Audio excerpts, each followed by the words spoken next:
اعوذ باللہ من الشیطان الرجیم بسم اللہ الرحمن الرحیم میں تراویح پڑھیں اور تراویح پڑھ لیں تو کیا الگ سے وطر نہیں پڑھنا چاہیے؟ اچھا دیکھیے، اب یہاں پر کیونکہ ہم جانتے ہیں کہ آپ صلی اللہ علیہ وسلم کی طرف سے جو قیام اللیل یا پھر تراویح یا تہجد یا جو بھی ہے، تو آپ صلی اللہ علیہ وسلم ساری رات میں 8 رکعت پڑھتے تھے. ٹھیک ہے، پہلی بات ساری رات میں 8 رکعت پڑھتے تھے.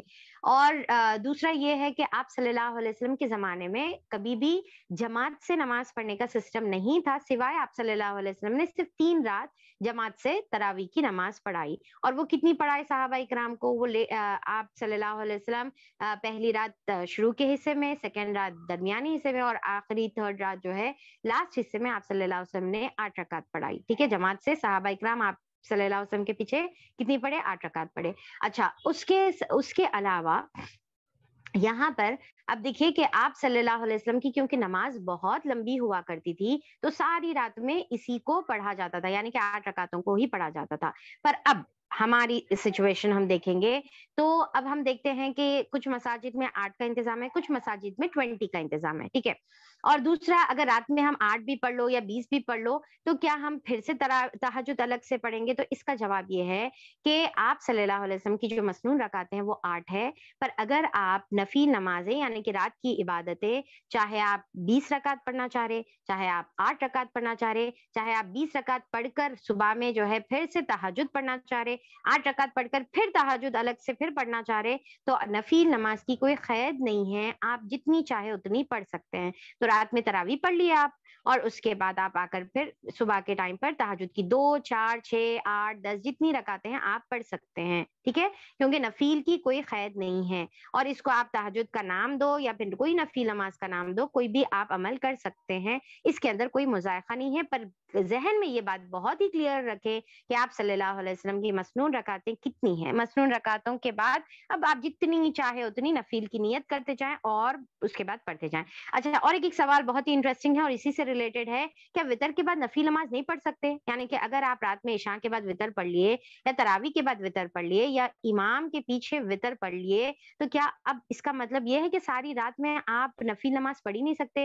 یا آپ پھر صبح میں اٹھنے کے بعد جو سحری سے پہلے پھر تہجد کا وقت ہے تو کیا آپ وہ ٹائم پر کچھ بھی نفل نہیں پڑھ سکتے؟ دیکھیے میری بہنوں، اس کا جواب یہ ہے کہ اگر آپ رات میں وطر پڑھ لیے، عشاء کے بعد پڑھ لو، نان رمضان میں پڑھ لو، رمضان میں پڑھ لو یا تراویح کے بعد پڑھ لو، آپ رات میں کوئی بھی نفل نماز پڑھ سکتے. دیکھیے ایک حدیث میں آتا ہے کہ آپ صلی اللہ علیہ وسلم نے فرمایا کہ افضل بات یہ ہے کہ آپ وطر کو اپنی رات کی لاسٹ نماز رکھیے. افضل، ٹھیک ہے، افضل کیا ہے کہ وطر کو لاسٹ رکھے. پر اگر آپ کسی وجہ سے وطر کو رات میں اول وقت پر پڑھ لیں تو پھر آپ اس کے باوجود بھی نفل پڑھ سکتے ہیں. ایسا نہیں ہے کہ وطر پڑھنے کے بعد نفل نماز حرام ہو جاتی ہے، نفل نماز پڑھنا جائز نہیں ہے. یہ غلط کانسیپٹ ہے یا غلط ہماری علم کی کمی ہے. کانسیپٹ کیا؟ علم کی کمی ہے، ہم ایسا سمجھ لے رہے، پر ایسا کچھ بھی نہیں ہے.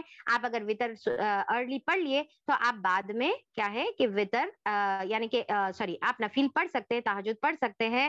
اور البتہ یہ ہے کہ وطر ایک رات میں 2 مرتبہ نہیں پڑھی جا سکتی. ایسا نہیں ہو سکتا کہ وطر رات میں آپ عشاء کے بعد یا تراویح کے بعد بھی پڑھ لے رہے اور پھر صبح میں جو ہے تہجد کے بعد پھر وطر پڑھ رہے. تو وطر صرف ایک بار پڑھی جاتی ہے. اس کے بارے میں آپ صلی اللہ علیہ وسلم نے کلیئرلی ہم کو گائیڈنس دی ہے، روکا ہے کہ ایک رات میں 2 وطر نہ پڑھیں، کیونکہ 2 وطر اگر آپ پڑھیں گے تو وہ وطر جا کے ایون ہو جاتی ہے، تو آپ نہیں پڑھ سکتے. ٹھیک ہے، یعنی کہ 3 رکعت وطر ہے تو آپ اگر 2 بار پڑھیں گے تو وہ 6 رکعت ہو جاتی. تو ایسا آپ نہیں کر سکتے، یعنی کہ پھر وہ وطر باقی نہیں رہتی.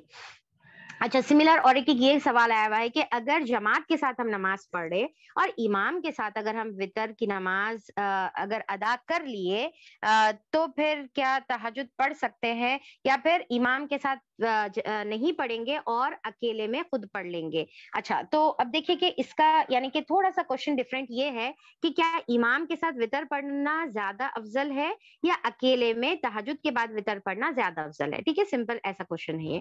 تو اب دیکھیے کہ جیسا حدیث میں آتا ہے کہ آپ صلی اللہ علیہ وسلم نے فرمایا کہ جس نے بھی امام کے ساتھ نماز سٹارٹ کی اور امام کے ساتھ اینڈ کیا تو اس کا اجر مکمل ملے گا.